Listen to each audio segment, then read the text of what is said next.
Hello everyone, welcome back to my channel. I hope you are all doing good. Before going directly into the painting section, I just want to introduce about the new class updated on my Skillshare. In this class, I will teach you how to paint on glass using acrylics and also how to frame your artwork with simple and easy method.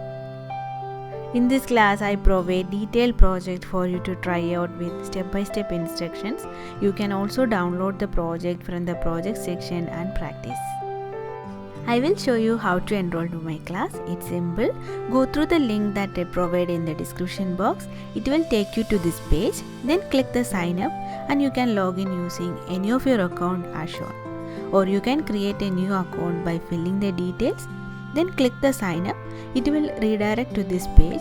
Fill the details. That's it. You can start your 14 days free after the sign up. So see you in my class. Let's start painting.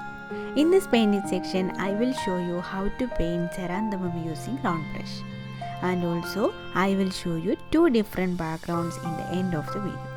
So please watch till end and let me know which one you like the most in the comment section. I really appreciate your feedback, so don't forget to comment. I hope you will enjoy the painting process.